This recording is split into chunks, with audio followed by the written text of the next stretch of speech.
ദൈവജനം എന്നത് ദൈവത്താൽ തിരഞ്ഞെടുക്കപ്പെട്ടതോ ദൈവമായിട്ടുള്ള ഉടമ്പടിയിൽ നിലനിൽക്കുകയോ ചെയ്യുന്ന വ്യക്തികളും സമൂഹങ്ങളുമാണ്. പഴയ നിയമത്തിൽ ഇസ്രായേൽ ദൈവജനമെന്ന് വിശേഷിപ്പിച്ചിരിക്കുന്നത്. ദൈവം അബ്രഹാമിനെ വിളിച്ച് വേർതിരിക്കുകയും അവൻ്റെ സന്തതി പരമ്പരകളെ അനുഗ്രഹിക്കുകയും ചെയ്തു. എന്നാൽ ദൈവമായിട്ടുള്ള ഉടമ്പടിയിലേക്ക് ഇസ്രായേൽ ജനം പ്രവേശിക്കുന്നത് സീനായ് മലമുകളിൽ വെച്ച് മോശെ മുഖാന്തരം ദൈവിക നിയമങ്ങളും കൽപ്പനകളും നൽകുമ്പോഴാണ്. ദൈവത്തിൻ്റെ കൽപ്പനകളെ പൂർണ്ണമായി അനുസരിക്കുകയും ദൈവവഴിയിൽ നടക്കുകയും ചെയ്യുക എന്നുള്ളതാണ് ഈ ഉടമ്പടിയിൽ ദൈവജനത്തിൻ്റെ ഉത്തരവാദിത്വം. പുതിയ നിയമപ്രകാരം യേശുവിൽ വിശ്വസിക്കുന്നതിലൂടെ ദൈവമായിട്ടുള്ള ഉടമ്പടിയിലേക്ക് പ്രവേശിച്ചവരെയാണ് ദൈവജനമെന്ന് വിശേഷിപ്പിച്ചിരിക്കുന്നത്. ഇതിൽ യഹൂദന്മാർ മാത്രമല്ല, യഹൂദരല്ലാത്ത വ്യക്തികളും സമൂഹങ്ങളും ഉൾപ്പെടുന്നു.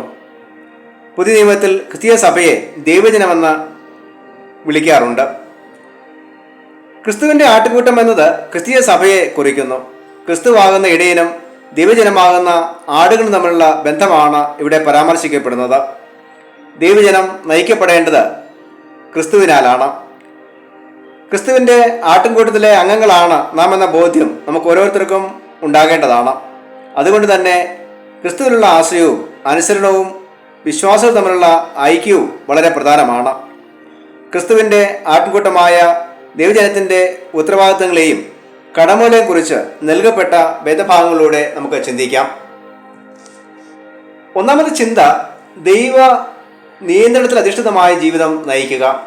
ദൈവ നിയന്ത്രണത്തിൽ അധിഷ്ഠിതമായ ജീവിതം നയിക്കുക. ഉൽപ്പത്തി പുസ്തകം 35-ാം അധ്യായം 1 മുതൽ 15 വരെയുള്ള വാക്യങ്ങളിൽ യാക്കോബിനോട് ബേഥേൽ എന്ന സ്ഥലത്തേക്ക് പോകുവാനും അവിടെ ഒരു യാഗപീഠം ഉണ്ടാക്കുവാനും ദൈവം ആവശ്യപ്പെടുന്നു. ബേഥേൽ എന്ന വാക്കിൻ്റെ അർത്ഥം ദൈവത്തിൻ്റെ ഭവനം എന്നുള്ളതാണ്. ബേഥേലിലേക്ക് പോകും മുമ്പ് യാക്കോബ് ശേഖേം എന്ന സ്ഥലത്താണ് പാർത്തിരുന്നത്. ബേഥേൽ എന്നത് കനാനിലെ ഒരു പ്രദേശമായിരുന്നു. ഇതിൻ്റെ പഴയ പേര് ലൂസ് എന്നായിരുന്നു. വർഷങ്ങൾക്ക് മുമ്പ് തൻ്റെ സഹോദരനായ യേശാവിനെ പേടിച്ച് ഓടിപ്പോയപ്പോൾ താൻ പാർക്കുകയും ദൈവദർശനം ഉണ്ടാവുകയും ചെയ്ത സ്ഥലമായിരുന്നു ബേഥേൽ.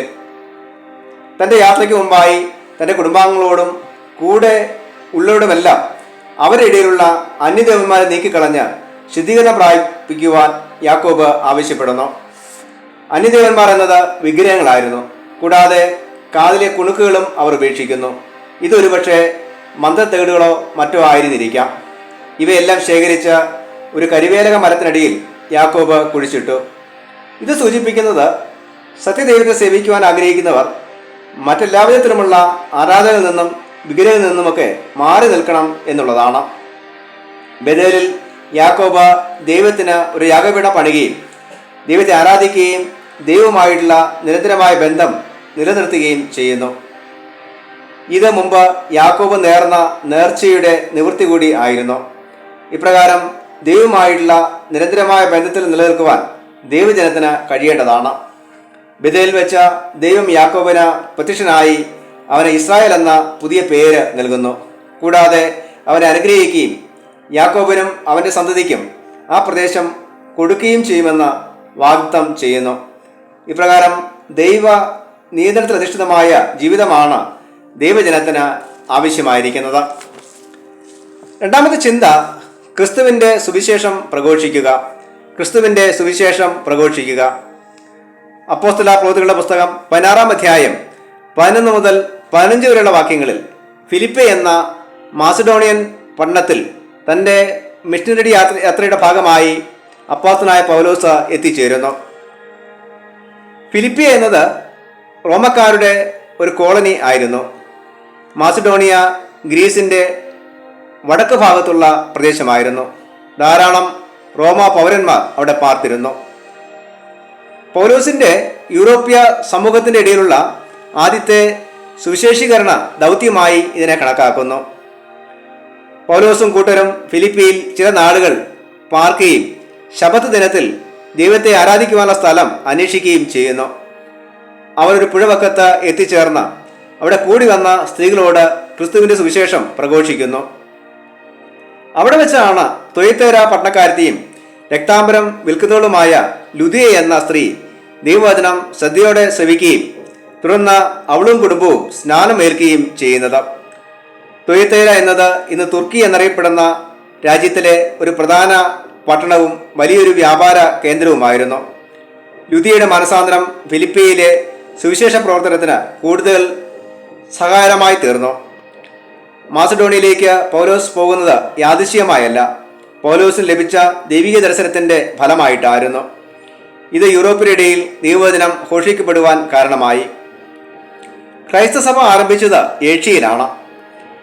ഇപ്രകാരം ക്രിസ്തുവിൻ്റെ സുവിശേഷം അത് എത്താത്ത സ്ഥലങ്ങളിലേക്ക് എത്തിക്കേണ്ടത് ദൈവജനത്തിൻ്റെ ഉത്തരവാദിത്വമാണ്. പൗലോസും കൂട്ടരും ഫിലിപ്പിയിൽ വെച്ച് കാരാഗൃഹത്തിൽ അടയ്ക്കപ്പെടുന്നു. എന്നാൽ ഇത് അവിടുത്തെ കാരാഗൃഹ പ്രമാണിയുടെ മാനസാന്തരത്തിന് കാരണമായി തീരുന്നു. ഇപ്രകാരം പ്രതികൂല സാഹചര്യങ്ങളിലും ക്രിസ്തുവിൻ്റെ സുവിശേഷം പ്രഘോഷിക്കുവാൻ ദൈവജനമാകുന്ന നമുക്ക് കഴിയേണ്ടതാണ്. മൂന്നാമത്തെ ചിന്ത, ക്രിസ്തുവുമായി ആത്മബന്ധത്തിലേക്ക് പ്രവേശിക്കുക. ക്രിസ്തുവുമായി ആത്മബന്ധത്തിലേക്ക് പ്രവേശിക്കുക. യോഹന്നാൻ 10-ാം അധ്യായം 1 മുതൽ 16 വരെയുള്ള വാക്യങ്ങളിൽ യേശുവിനെ ഇടയനായും ദൈവജനത്തെ ആട്ടിൻകൂട്ടമായും വിശേഷിപ്പിച്ചിരിക്കുന്നു. യേശുവിനെ നല്ല ഇടയനെന്ന് വിളിച്ചിരിക്കുന്നു. നല്ല ഇടയൻ എന്നതിന് ട്രൂ ഷെപ്പേഡ് അഥവാ ശരിയായ ഇടയൻ എന്നും അർത്ഥമുണ്ട്. ഈ വാക്കുകളിലൂടെ അന്നുണ്ടായിരുന്ന ദുരുപദേഷ്ടകന്മാരുടെ പൊള്ളത്തരങ്ങളെ യേശു തുറന്നു കാട്ടുന്നു. യേശുവിനെ നല്ല ഇടയൻ എന്ന് വിശേഷിപ്പിക്കുവാൻ അനേക കാര്യങ്ങൾ ഇവരെ പരാമർശിച്ചിട്ടുണ്ട്. അന്ന് ജനത്തെ നയിച്ചിരുന്നവർക്ക് ഉണ്ടായിരുന്നത് തെറ്റായ ലക്ഷ്യങ്ങളും മാർഗങ്ങളുമാണ്. അതുകൊണ്ട് അവരെ ആട്ടിൻ തൊഴുത്തിൽ വേറെ വഴിയായി കയറുന്നവരെന്ന് വിശേഷിപ്പിച്ചിരിക്കുന്നു. അവരെ കള്ളന്മാർ എന്നും വിളിച്ചിരിക്കുന്നു. ദൈവജനം ദൈവവുമായിട്ടുള്ള ബന്ധമാണ് നിലനിർത്തേണ്ടത്. ക്രിസ്തുവിന് പ്രവേശിക്കുവാനായി ഹൃദയവാതിലുകൾ തുറന്നു കൊടുക്കുവാനും ക്രിസ്തുവിൻ്റെ ശബ്ദം ശ്രദ്ധയോടെ ശ്രവിക്കുവാനും നമുക്ക് കഴിയണം. യേശുവുമായി വ്യക്തിപരമായ ബന്ധം സ്ഥാപിക്കുവാനും യേശുവിനെ അനുഗമിക്കുവാനും നമുക്ക് കഴിയേണ്ടതാണ്. ദുരുപദേഷ്ടകന്മാരുടെ ലക്ഷ്യം ദൈവജനത്തെ ചൂഷണം ചെയ്യുക എന്നുള്ളതാണ്. എന്നാൽ ക്രിസ്തു വരുന്നത് നമുക്ക് ജീവനും പ്രത്യാശയും നൽകാനാണ്. 16-ാം വാക്യത്തിൽ ഈ തൊഴുത്തിൽ ഉൾപ്പെടാത്ത വേറെ ആടുകളെക്കുറിച്ചും അവരും തൻ്റെ ആടുകളാണ് എന്നും യേശു ഓർമ്മിപ്പിക്കുന്നു. ഒരാട്ടിൻകൂട്ടവും ഒരു ഇടയനും എന്ന യേശുവിൻ്റെ വാക്കുകൾ വളരെ അർത്ഥവത്താണ്. പുതിയ നിയമ സങ്കല്പത്തിൽ ദൈവജനമെന്നാൽ യഹൂദന്മാർ മാത്രമല്ല, യേശുവിൽ വിശ്വസിക്കുകയും ക്രിസ്തുവിലൂടെ രക്ഷയുടെ അനുഭവത്തിലേക്ക് പ്രവേശിക്കുന്ന എല്ലാവരും ഉൾപ്പെടുന്നു. സ്വന്തം ആടുകൾക്ക് വേണ്ടി ജീവൻ പോലും നൽകാൻ തയ്യാറായ നല്ല ഇടയനാണ് യേശു. ഈ യേശുവിനെ ഉൾക്കൊള്ളുവാനും അനുസരിക്കുവാനും പിന്തുടരുവാനും യേശുവുമായി വ്യക്തിപരമായ ആത്മബന്ധത്തിലേക്ക് നയിക്കപ്പെട്ടുകൊണ്ട് യേശുവിനെ നല്ല ഇടയനായി നമ്മുടെ ഹൃദയങ്ങളിൽ സ്വീകരിക്കുവാനും നമുക്ക് ഇടയായിത്തീരണം. അതിന് ദൈവം നമ്മെ സഹായിക്കുമാറാകട്ടെ. ആമേൻ.